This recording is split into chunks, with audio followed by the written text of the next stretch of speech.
Welcome friends. শিক্ষক শিক্ষিকাদের চাকরি বাঁচিয়ে রাখতে হলে টেট বাধ্যতামূলক। সুপ্রিম কোর্টের 1 সেপ্টেম্বর এই রায়ের পর আমি গিয়েছিলাম এর উৎসমূল খুঁজতে, যে কোথা থেকে এই মামলার উৎপত্তি, কী ব্যাপার। অনেকটা ঘেঁটে আমি উদ্ধার করেছি, সেটাই আপনাদের সাথে শেয়ার করব।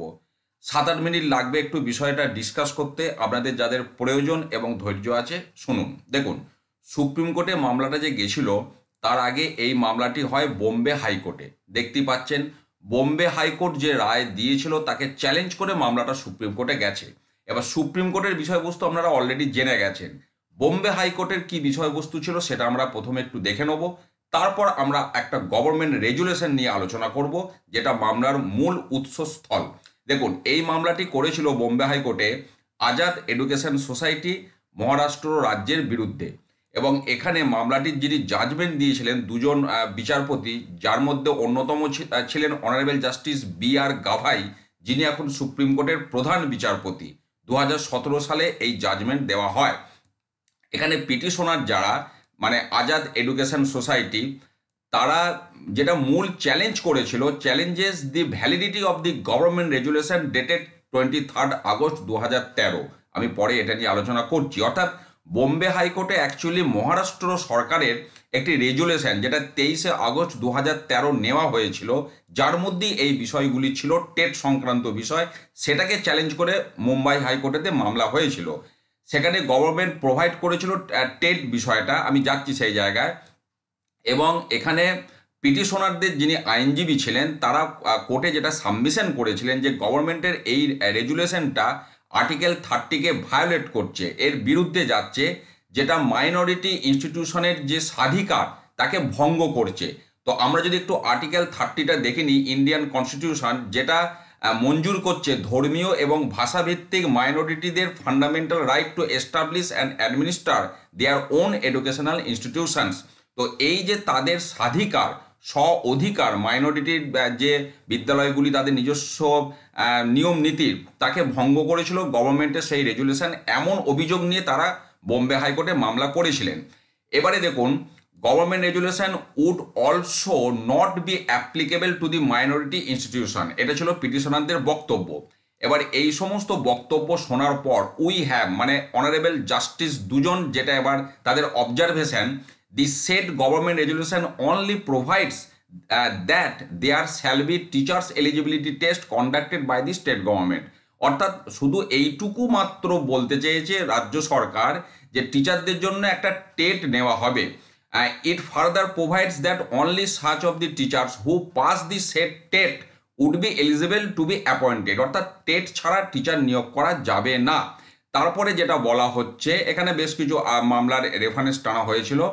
তারপর যেটা বলা হচ্ছে অবজারভেশনে বিচারপতিদের, the state government resolution does not put any embargo on the rights of the minority institution to appoint the staff of their own choice. অর্থাৎ মাইনরিটি শিক্ষা প্রতিষ্ঠানগুলিতে তাদের যে শিক্ষক নিয়োগের নিজস্ব চয়েসে তারা শিক্ষক নিয়োগ করবে, এই অধিকার কিন্তু খর্ব করছে না।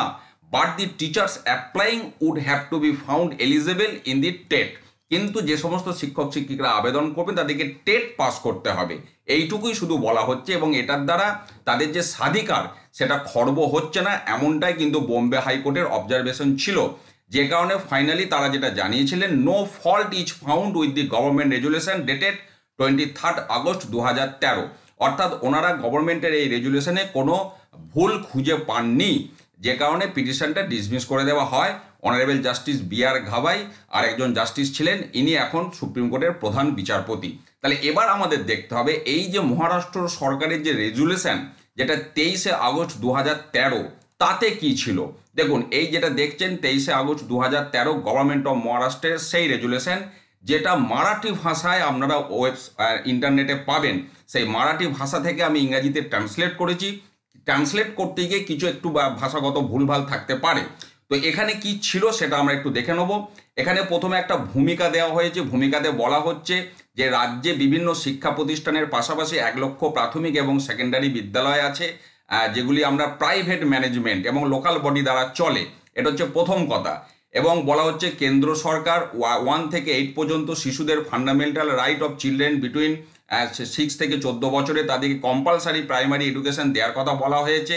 এবং অনারেবল সুপ্রিম কোর্ট যেটাকে মান্যতা দিয়েছে 2012 সালে, সেন্ট্রাল গভর্নমেন্ট যে অ্যাক্ট নিয়ে এসেছে 8টি অ্যাক্ট 2009, সেটা সুপ্রিম কোর্ট মান্যতা দিয়েছে 2012 সালে।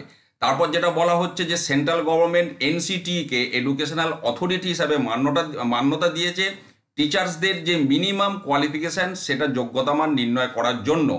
NCT has fixed the minimum educational and professional qualification for primary class 1 to 8 by notification এত এবং and has made the TET mandatory। অর্থাৎ NCT কিন্তু টেটকে ম্যান্ডেটরি করেছিল 2010-2011 সালে বিভিন্ন বিজ্ঞপ্তির বলে। State government has vide government decision number এত fix the minimum professional qualification of teachers for primary teacher 1 to 8 in the state and also made the TET mandatory. এবং রাজ্য সরকার টেটটাকে ম্যান্ডেটরি করলো টিচারদের যোগ্যতামান নির্ধারণের জন্য। এটা ছিল ভূমিকার পর এবার গভর্নমেন্টের সিদ্ধান্ত কী ছিল ওই রেজুলেশনে। দেখুন সিদ্ধান্তটা অত্যন্ত গুরুত্বপূর্ণ। 8/2009 অনুযায়ী আপনার TET is being made mandatory for all primary teachers class 1 to 8। এটা ছিল রাজ্যের সিদ্ধান্ত, অর্থাৎ 1 to 8 ক্লাস পর্যন্ত শিক্ষক নিয়োগের ক্ষেত্রে টেটটাকে কম্পালসারি করেছিল। All teachers in all school, এবার all management school, all medium, all examination board, এর মধ্যেই কিন্তু মাইনরিটি স্কুলগুলি ঢুকে গেছিল, যে কারণে তারা আলাদা করে মামলাটা করেছিল।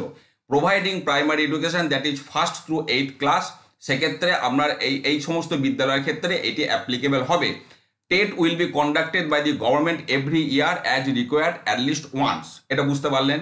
তারপর বলা হচ্ছে TET there will be separate question paper for each teachers in 2 groups, namely junior primary 1 থেকে 5, মানে যেটা আমাদের ক্ষেত্রে প্রাইমারি আমরা বলি, আর সিনিয়র প্রাইমারি যেটা আমাদের ক্ষেত্রে আপার প্রাইমারি বলা হয়। এই দুটি টেটের ক্ষেত্রে ভিন্ন ভিন্ন প্রশ্ন করা হবে। সিলেবাসের বিষয়ে বলা ছিল যে আপনার প্রথমটা অর্থাৎ 1 থেকে 5 পর্যন্ত সেকেন্ডারি লেভেলের প্রশ্ন হবে, আর 6 থেকে 8 পর্যন্ত হায়ার সেকেন্ডারি লেভেলের সিলেবাসের ওপর প্রশ্ন হবে। A candidate whose secure at least 60% marks in the examination, 55% for reserve category will be consider passed. অর্থাৎ এই টেট কোয়ালিফাই করতে গেলে 60% নম্বর পেতে হবে। The government will issue a TET certificate, যেটা 7 বছর ভ্যালিডিটি থাকবে, এবং প্রত্যেক ক্যান্ডিডেট চাইলে any number of Times TET দিতে পারে তাদের ইমপ্রুভমেন্টের জন্য। এবং পাশাপাশি এটাও বলা ছিল যে টেট পাস করার অর্থ এটা নয় ডাইরেক্টলি এমপ্লয়েড নর will have to right two employment, অর্থাৎ টেট পাস করলেই তার চাকরির অধিকার কিন্তু জন্মাবে না। এইগুলি ছিল মেন বক্তব্য বিষয়। তার বাইরে কিছু জেনারেল ইনস্ট্রাকশন ছিল যেটা আমি আপনাদের সাথে দেখালাম। তার মানে এই যে গভর্নমেন্টের যে রেজুলেশনটা, যেটাকে কেন্দ্র করে আপনার মুম্বাই হাইকোর্টেতে মামলা হয়েছিল, এখানে বরাবর ক্লাস 1 থেকে ক্লাস 8 নিয়োগ শিক্ষকের ক্ষেত্রে টেটটাকে ম্যান্ডেটরি করা হয়েছিল। এটাই ছিল উৎসমূল, অর্থাৎ মহারাষ্ট্র সরকারের এই রেজুলেশন যেটা, এইটাকে কিন্তু চ্যালেঞ্জ করে মামলা হয়েছিল। আপনারা দেখলেন সেখানে গভর্নমেন্ট রেজুলেশনটাকে নিয়ে মুম্বাই হাইকোর্টেতে মামলাটা হয়েছিল। এবং এই যে রেজুলেশন, এখানে কিন্তু টেটটাকে ম্যান্ডেটরি করা হয়েছিল ক্লাস 1 থেকে ক্লাস 8 পর্যন্ত শিক্ষক নিয়োগের ক্ষেত্রে। সেইটাকে চ্যালেঞ্জ করে মুম্বাই হাইকোর্টে মামলা হয়। মুম্বাই হাইকোর্ট কিন্তু টেট শিক্ষক শিক্ষিকাদের ম্যান্ডেটরি একটা কোয়ালিফিকেশান নিয়োগের ক্ষেত্রে ক্লাস 1 থেকে ক্লাস 8 সেটাকেই মান্যতা দিয়েছিল। তাকে চ্যালেঞ্জ করে মামলা গেছে সুপ্রিম কোর্টে। সুপ্রিম কোর্ট কি রায় দিয়েছে সেটা আপনারা অলরেডি জেনে গেছেন। তাহলে এই ছিল উৎসমূল থেকে কিভাবে এর প্রবাহ দিক আপনার গেছে বয়ে বয়ে, সেটা আপনারা পরিষ্কার বিষয়টা বুঝতে পারলেন। অর্থাৎ এখনো পর্যন্ত যে চিত্রটা সামনে উঠে আসছে, টোটাল যদি উৎসমূল থেকে আমরা এগিয়ে যাই, এই যে শিক্ষক শিক্ষিকাদের কথা বলা হচ্ছে, যেটা রাইট টু এডুকেশন অ্যাক্ট 2009 অনুযায়ী 1ম শ্রেণী থেকে 8ম শ্রেণী পর্যন্ত। এবার এই মামলার পর কি হবে এটা নিয়ে কিন্তু মন্তব্য করার সময় আসেনি। অর্থাৎ আপনারা যদি এখন ভিডিওতে প্রশ্ন করেন যে আমি এই ক্যাটাগরির এই বৃত্তান্ত আমার ক্ষেত্রে কি করতে হবে, এর উত্তর দেওয়া কিন্তু আমার পক্ষে সম্ভব নয়। তার কারণ আমি এখন পশ্চিমবঙ্গের জন্য এটা চালু হবে, সেটার জন্য কি বক্তব্য সেটা বলার জন্য এই ভিডিও নিয়ে আসেনি। জাস্ট সুপ্রিম কোর্টের রায়ের উৎসমূলটাকে আমি আলোচনা করার জন্য এই ভিডিওটা নিয়ে এসেছি। কাজে কি হবে পরবর্তী ক্ষেত্রে সেটা যেমন যেমন বিজ্ঞপ্তি আসবে তার সাপেক্ষে সেটা বিচার্য বিষয়। যে কারণে এই বিষয়ে যা আমি এই ভিডিওতে বললাম, এর বাইরে কিন্তু কোনো তথ্য আমার জানা নেই। আমি যতটা খোলসা করা সম্ভব খোলসা করলাম। কাজেই এর বাইরে কোনো প্রশ্ন করবেন না, সেটার উত্তর দেওয়া আমার পক্ষে সম্ভব নয়। ভবিষ্যতে যদি এই বিষয়ে কোনো আপডেটেড নোটিফিকেশান আসে কোনো প্রান্ত থেকে, আমি সেই বিষয় নিয়ে আলোচনা করব। ভালো থাকুন, সুস্থ থাকুন, ধন্যবাদ।